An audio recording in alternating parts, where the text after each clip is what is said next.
आप वो एक्टर हैं जिन्होंने 38 सालों के बाद ये कर दिखाया है। आई थिंक लैंडमार्क और बहुत ही इमोशनल मोमेंट था कल। सब लोगों के चेहरे पर तो वो बात आई गई थी कि is this that feeling of normalcy. 2001 का पार्लियामेंट अटैक तो एक उसके तरफ से किए गए टेरर अटैक का वो क्लाइमेक्स था। ना ही उसके हाइट का किसी को इतना पता था, ना उसकी कोई फोटो थी। आमने सामने की मुठभेड़ हुई और उस मुठभेड़ में वो हम लोगों ने उसको और उसके साथी दोनों को मारा। आई थिंक मैं कभी एक्टिंग में घुसना नहीं चाहता था। कॉलेज के बाद भी ये कभी सपना नहीं था कि मैं एक्टिंग में इस प्रोफेशन में आऊँगा। फिक्शनल तो मैंने बहुत सारे कैरेक्टर्स प्ले किए हैं, लेकिन इसमें जो मज़ा है जब आप एक रियल लाइफ कहानी को दर्शाते हैं स्क्रीन पर, इसमें एक अलग ही मज़ा है। एग्जैक्टली इनकाउंटर के बाद तो मतलब जान बचेगी कि नहीं बचेगी ये क्वेश्चन मार्क था। शहीद होते या खोपड़ी फटी है, उस खोपड़ी को लपेट के ले जाते, इस टाइप के कितने इंसिडेंट थे जिसको हमने खुद हैंडल किया। तो दूसरा था कि नहीं, हाथ हमारा शायद नहीं बचेगा। वो रात को ही मन में आ गया था कि एम्प्यूट हो जाएगा। इमरान आवारापन 2 अगले साल 3 अप्रैल को रिलीज हो रही है फिल्म जन्नत पे। होपफुली अगर वो स्क्रिप्ट लॉक हो गई तो you will get that good news also, लेकिन फिलहाल तो सिर्फ आवारापन 2। नमस्कार, मैं हूं दिव्या कोचर और आप देख रहे हैं TV9 भारतवर्ष। 38 सालों के बाद कश्मीर की सरजमी पर एक फिल्म का प्रीमियर होता है। प्रीमियर में कई तादाद में BSF के जवान तो होते ही हैं, साथ ही लोकल कश्मीरीज भी इसमें हिस्सा लेते हैं। मैं बात कर रही हूँ ग्राउंड जीरो की। ग्राउंड जीरो कश्मीर तो है ही, साथ ही ये फिल्म है। इस वक्त हमारे साथ मौजूद है फिल्म के प्रोड्यूसर रितेश सिद्धवानी, फिल्म के को प्रोड्यूसर अरहान बगाती और दो बेहद खास मेहमान, रिटायर्ड BSF DIG कीर्ति चक्र नरेंद्र नाथ धर दुबे जी, और इनका किरदार फिल्म में निभा रहे हैं none other than Imran Hashmi. Welcome to TV9। Thank you. Imran, सबसे पहला सवाल मेरा आपसे कि आपने इतिहास रच दिया है। आप वो एक्टर हैं जिन्होंने 38 सालों के बाद ये कर दिखाया है। ये अपने आप में कैसी फीलिंग है? वो एक बहुत ही आई थिंक लैंडमार्क और बहुत ही इमोशनल मोमेंट था कल। जैसे आपने कहा, वहाँ के लोकल्स आए थे। ख़ास करके ये एक ट्रिब्यूट था हमारे ऑफिसर्स को, वहाँ के जवानों को, क्योंकि ये फिल्म उनकी दुनिया के बारे में है। और एक ह्यूज कल्चरल हिस्टोरिकल इवेंट है। 38 इयर्स के बाद पहली बार एक रेड कार्पेट इवेंट श्रीनगर में। और सब लोगों के चेहरे पर तो वो बात आई गई थी कि is this that feeling of normalcy. और ये जो आई थिंक आपके ज़रिए, मीडिया के ज़रिए ये हिंदुस्तान के कोने कोने तक की बात पहुंच गई है कि श्रीनगर में एक रेड कार्पेट इवेंट हुई है। मैं चाहूँगा कि और भी फिल्म क्रूज आए वहाँ पे, ताकि सिर्फ रेड कार्पेट इवेंट्स और अपनी फिल्में रिलीज़ करें, लेकिन वहाँ और शूटिंग्स भी हों, क्योंकि we had a great time. हमारी जो शूटिंग हुई वहाँ पे वाज स्ट्रेस फ्री, बहुत ही स्मूथली निकल गई। एंड मैं हमेशा अपने प्रोड्यूसर्स को शायद अगली फिल्म में भी I will tell them that जाके फिर से श्रीनगर में शूट करेंगे। ये सबसे ज़रूरी है। I would love to shoot there again. Wow Dubey sir, हम बस सुनते आ रहे थे कितने गाजी आए कितने गाजी गए, लेकिन जैश ए मोहम्मद के आतंकवादी गाजी बाबा को आपने मार गिराया है, जिस पर ये फिल्म है। ये ऑपरेशन की असली कहानी है, इसके बारे में मैं चाहूँगी संक्षेप में आप दर्शकों को कुछ बता सकें तो। ये ऑपरेशन बेसिकली एक भारत के जो most wanted terrorist of that era, जिसने भारतीय संसद पे दिन दहाड़े हमला कराने की हिमाकत की, और दिल्ली कैपिटल में, वो भी जबकि सत्र चल रहा है पार्लियामेंट का। और उससे पहले सीरीज़ ऑफ वायलेंस की उसकी अपनी अलग हिस्ट्री है, जब से जैश ए मोहम्मद बनी। और 2001 का पार्लियामेंट अटैक तो एक उसके तरफ से किए गए टेरर अटैक का वो क्लाइमेक्स था, जिसके बाद वो मोस्ट वांटेड टेररिस्ट डिक्लेयर हुआ। और उसकी तलाश JNK पुलिस को थी, आर्मी को थी, दिल्ली पुलिस को थी, BSF को थी, जो लोग भी वहाँ डिप्लॉयड थे ग्राउंड जीरो पे, सबको उसकी तलाश थी। तो उस तलाश में एक बड़ा ऑपरेशनल, एक बड़ा इंटरेस्टिंग ऑपरेशनल ब्रेक मिला, और उस ब्रेक के वो फॉलोअप करते, उसकी एक एक कड़ी जोड़ते, एक एक डॉट्स को जोड़ते, क्योंकि गाजी बाबा जैसा शातिर आदमी कोई इतना पुख्ता सबूत नहीं छोड़ सकता था। ना ही उसके हाइट का किसी को इतना पता था, ना उसकी कोई फ़ोटो थी। तो इन सारी चीज़ों को जोड़ते हुए और एक सस्टेन्ड एंड कंटिन्यूड ऑपरेशन का रिजल्ट था, जो 72 आवर्स टू 96 आवर्स तक चला बिना रुके। और BSF की टीम को लीड करते हुए मैं उसके उस हाइड आउट तक पहुंचा, और फाइनली एक बिल्कुल आमने सामने की मुठभेड़ हुई, और उस मुठभेड़ में वो हम लोगों ने उसको और उसके साथी दोनों को मारा। जी तो ये एक बहुत बड़ी उपलब्धि थी। भारत के लिए तो बहुत बड़ी उपलब्धि थी, लेकिन मैं आपके माध्यम से जनता में एक क्लैरिटी बताना चाहूँगी कि जनरली जब कश्मीर में कुछ भी होता है तो हम कहते हैं कि सेना ने किया, तो जो पैरामिलिट्री फोर्सेस हैं, पुलिस है, इनका जो कंट्रीब्यूशन है JNK में वो कितना बड़ा है। अक्सर लोग BSF में भी उनको क्लैरिटी नहीं होती कि BSF है क्या, लेकिन मुझे लगता है कि इस फिल्म के माध्यम से जो BSF है उसकी असली तस्वीर जनता तक पहुंचेगी। देखिए, आर्मी एक माउंटेन है डिफेंस के नज़रिए से देखा जाए। जी हमारी सेना जो है वो एक पहाड़ जैसी है, उसका रूप और उसका रोल बड़ा ही अलग है। सेंट्रल आर्म पुलिस फोर्सेज में बड़े कम लोगों को पता है कि ये 14-15 साल के डिप्लॉयमेंट में BSF ने 877 शहादत दी है सिर्फ। इतने तो शहीद हुए हैं कश्मीर में, और इसमें इंटू 5 कर लीजिए, मैंने उसका रेशियो निकाला था, इतने इंजर्ड हैं, यानी ऑलमोस्ट 3800 जवान्स इंजर्ड हुए हैं। और BSF ने 2830 टेररिस्ट मारे हैं, जिसमें 1110 फॉरेन टेररिस्ट हैं।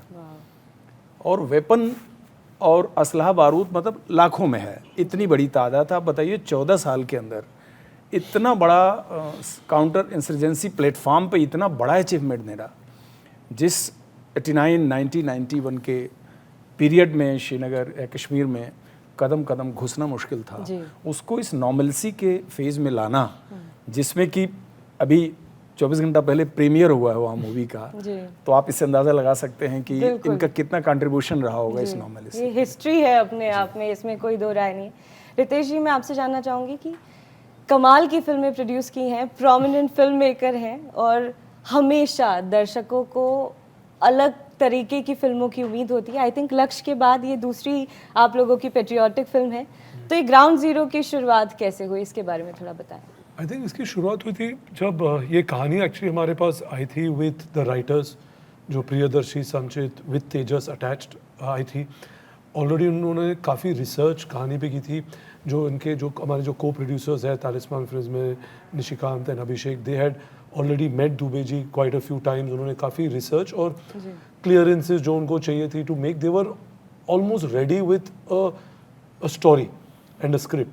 तो आई थिंक बट जब फरहान, मैंने, कासिम जो क्रिएटिव हेड है एक्सेल पे, we were all reading it and we took a narration, तो इंस्टेंटली बोला यार ये क्या ये कहानी सही है, how is it that nobody made a film on this, how is it possible. तो मैंने तो पहले जाके गूगल पे सर्च किया और उनका नाम डाला, and a lot of it what was in the script came up कि इन्होंने काफ़ी गोलियां खाई, and still at that time I think Dubey ji was still working, right, he was still, he had not retired. तो we established a connect with him, I think the team started talking and he started sharing a lot of it which was always in the script. So I think that process was I think we were fortunate that this story was not been told before, and हमें एक मौका मिला है to bring it to the forefront and let the country know about what this whole mission went in getting Ghazi Baba, which was obviously led by Dubey ji, and the JNK police was involved, all the other people who were there, what they went through. And I think itself is very inspiring, you know. So I think we were, I mean, like I said, we were fortunate कि हमें एक कहानी मिली, and then to shooting in Kashmir, taking the film, starting from there, ending with the premiere again. So literally मैं तो कह रहा हूँ कि because of Arhan and everything, we were, red carpet was rolled out when we went to shoot 2 years ago, and the red carpet was rolled out last night for the first public viewing. जी, अरहान, जैसे कि रितेश जी ने भी जिक्र किया कि कितना मुश्किल तो मैं नहीं कहूँगी, लेकिन 500 लोगों को लाना लॉजिस्टिक्स के हिसाब से, और कश्मीर जैसी जगह में इतने बड़े क्रू के साथ शूट करना, मुझे लगता है अधिकांश फिल्म कश्मीर में शूट हुई है, या कोई और लोकेशन भी थी फिल्म की? तो 80% से ज़्यादा फिल्म कश्मीर में ही शूट हुई है, और अलग अलग लोकेशंस थे।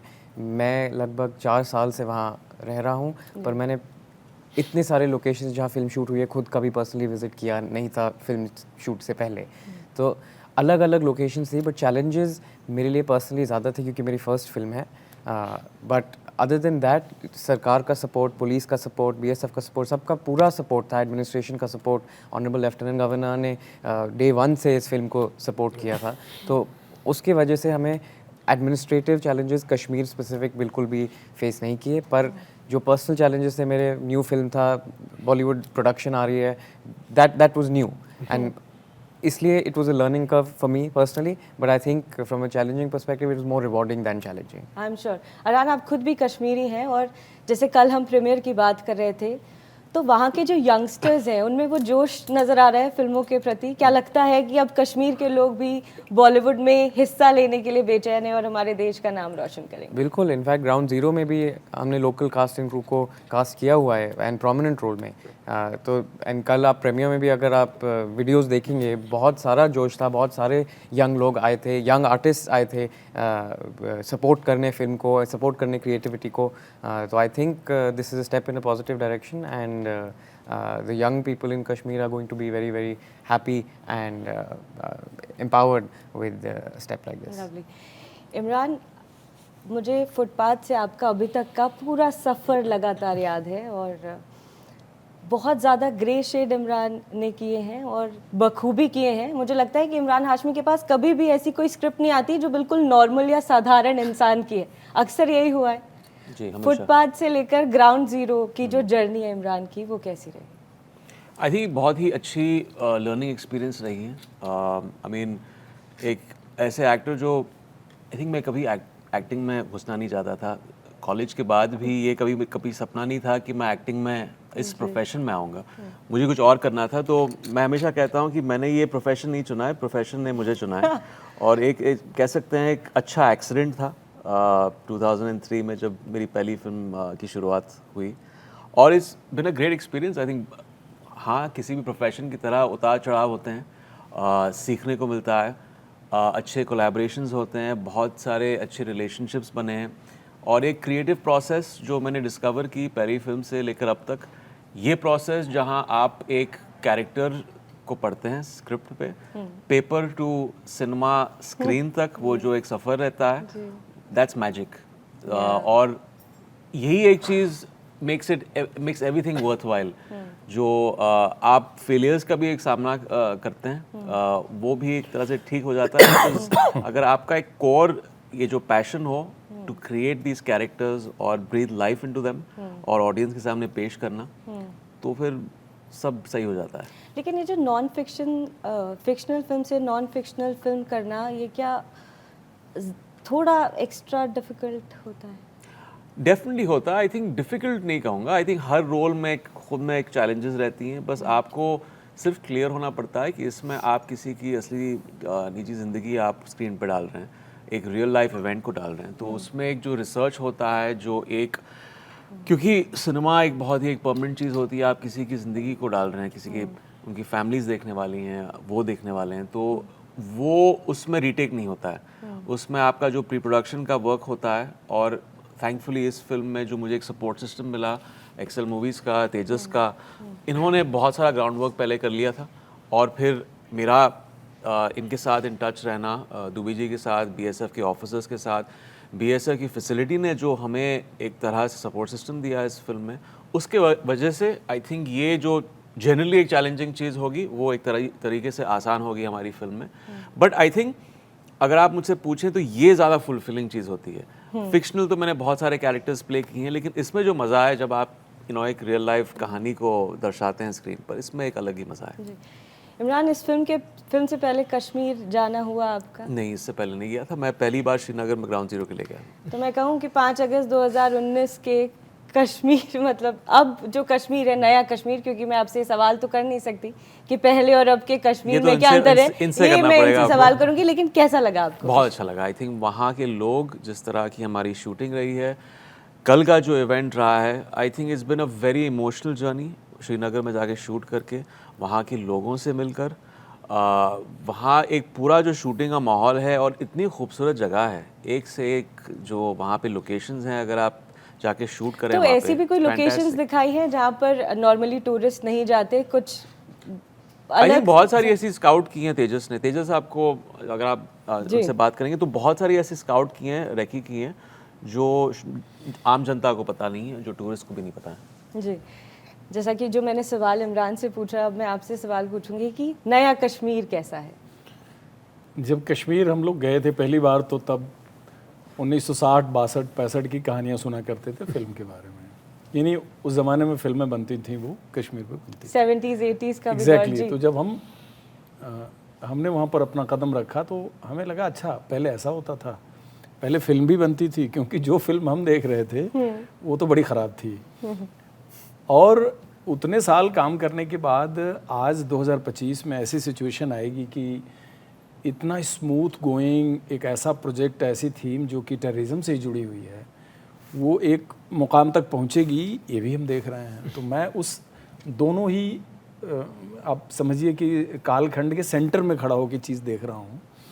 तो ये कंक्लूज़न निकाल पा रहा हूँ कि नॉर्मलसी इस लेवल तक आ गई। और ये भी धन्यवाद दे रहा हूँ वहाँ के लोगों का और आवाम का कि वो आज के दिन में ये चीज़ एंजॉय करते हैं, क्योंकि वहाँ तो सिनेमा हॉल इतने ज़्यादा थे। पहले लोग बहुत फिल्में देखते थे, लैंडमार्क फिल्म्स कश्मीर में बनी हुई हैं उस ज़माने में, कि हम लोग जब ग्रो कर रहे थे तब हम लोग वो फिल्म देखते थे और फिल्म के ज़रिए ही कश्मीर को देखते थे, क्योंकि कश्मीर असल में तो जा नहीं सकते थे। जी। रितेश, अब आपने कूच कर दिए बाकी डायरेक्टर्स प्रोड्यूसर्स के लिए कि अब जाओ कश्मीर और फिल्म बनाओ। I mean, I think I would hope so कि नेक्स्ट टाइम जब कोई फिल्म की, मैं शूटिंग पे तो नहीं जाऊंगा और किसी के फिल्म पे, बट अगर कोई प्रीमियर पे इनवाइट करेगा, हम सब अब इनवाइट करेंगे तो हम सब जाएंगे।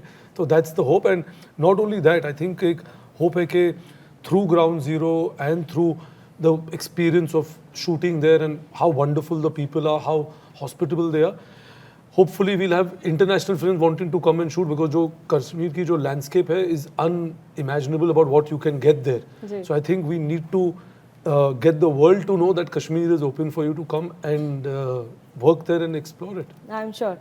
अरहान, मेरा एक आपसे आखिरी सवाल है कि क्यारी का जो आपका इनिशिएटिव है, ये कश्मीर की दशा और दिशा को बदलने की ओर है, क्या सफलता मिली है इससे अभी तक? तो हम अप्लाइड रिसर्च करते हैं डेवलपमेंटल टॉपिक्स पर, एंड बहुत सारी टॉपिक्स है। रिसेंटली हम एक एप्पल्स पे काम कर रहे हैं, तो $2 बिलियन इंडस्ट्री, एंड उसमें एफिशिएंसीज इनएफिशिएंसीज बहुत है, और जो हम रिसर्च कर रहे हैं होपफुली उससे हम स्मॉल फार्मर्स के लाइव्स को चेंज कर पाए और इम्पैक्ट कर पाए in a positive direction. Wonderful. Imran, Awarapan 2 बता दीजिए, बहुत इंतज़ार है, पर्सनल क्वेश्चन है। अगले साल 3 अप्रैल को रिलीज हो रही है फिल्म, तो ये आपको 1 साल तक वेट करना पड़ेगा उसके लिए। हमें अगले महीने शायद जाके शूटिंग। उसके अलावा और जन्नत और बाकी के अगर जन्नत पे होपफुली अगर वो स्क्रिप्ट लॉक हो गई तो you will get that good news also, लेकिन फिलहाल तो सिर्फ आवारापन 2। जी, एक आखिरी सवाल कर लूँ मैं प्लीज़। वो जो इंसिडेंट है आपका, जब ऑपरेशन के दौरान आपकी जान बची, वो इंसिडेंट अगर आप बता दें तो। जान बची कि मतलब ये कह लीजिए कि जैसे एग्जैक्टली इनकाउंटर के बाद तो मतलब जान बचेगी कि नहीं बचेगी ये क्वेश्चन मार्क था। थोड़े ख्यालात भी, ख़राब ख्यालात भी मन में आए, क्योंकि लोगों को गोलियां लगते और लोगों को शहीद होते, या खोपड़ी फटी है उस खोपड़ी को लपेट के ले जाते, इस टाइप के कितने इंसिडेंट थे जिसको हमने खुद हैंडल किया। अब वो हमारे ऊपर पड़ा, बट एक बड़ा प्लस पॉइंट था कि मैं उस समय इस पोजीशन में था कि मैं खुद को संभाल सकता था। तो बाद की जो जर्नी रही वो अगले दिन जब हमें एहसास हुआ नहीं हम बच गए, तो बच गए तो एक तो फर्स्ट फीलिंग आती ही है कि नहीं बच गए, मतलब अब बचे रहेंगे टाइप। तो दूसरा था कि नहीं, हाथ हमारा शायद नहीं बचेगा, और रात को ही मन में आ गया था कि एम्प्यूट हो जाएगा। तो हाथ भी बहरहाल तो बचा दिखा।